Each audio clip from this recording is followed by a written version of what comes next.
tous. Donc, je suis l'abbé Antoine de Rouec, donc prêtre du diocèse de Vannes, actuellement dans un oratoire de Saint-Philippe-Néry en fondation.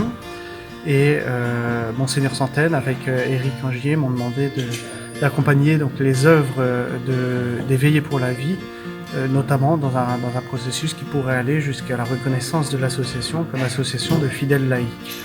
Alors, ce qui est important pour moi dans ce mouvement, et en particulier pendant ce carême qu'on vient de commencer, c'est d'approfondir notre sens de la vie. C'est-à-dire, d'abord, un cœur à cœur avec le Christ, de manière à ce qu'on puisse recevoir en nous comme un impact de conversion et de conversion personnelle, cette parole que lui-même nous a dit « Je suis venu pour qu'ils aient la vie et qu'ils l'aient en abondance ». Le premier aspect de notre œuvre pour la vie, c'est d'abord de vivre nous-mêmes. Je ne sais pas si vous connaissez Pierre-Georges Geoffrassati, bienheureux, saint patron de la jeunesse, qui dans ses nombreuses petites citations assez faciles d'accès, disait Bisogna vivere non vivaciare, il faut vivre et non pas simplement vivoter. On a besoin d'abord de faire vivre en nous le cœur même du Christ, parce que sinon on ne sera jamais des apôtres de la vie. Le deuxième aspect, c'est que notre prière, qui s'enracine dans le grand sommet, et c'est ce qu'il y a dans les veillées pour la vie qui est important, le grand sommet, c'est l'adoration eucharistique, c'est-à-dire contempler le Christ vivant, présent devant nous dans l'Eucharistie. Eh bien, cette contemplation du Christ doit nous mener ensuite à pouvoir, d'une part, être témoins, et deuxièmement, être des apôtres dans un apostolat surnaturel.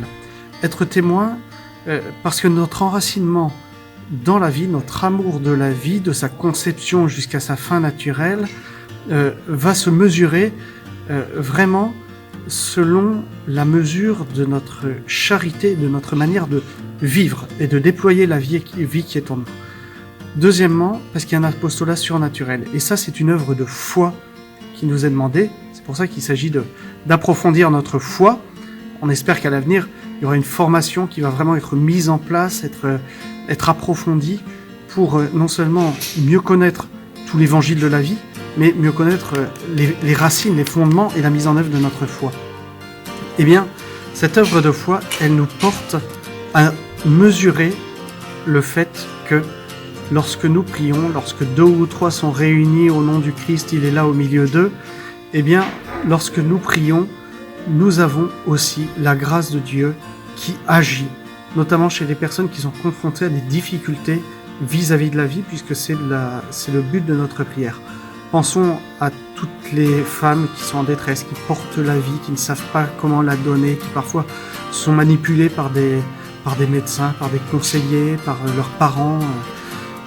Pensons à tous ces enfants qui sont confrontés à la difficulté de la vie, avant même leur naissance, après leur naissance aussi, ceux qui sont victimes des avortements, tout cela, il faut les porter.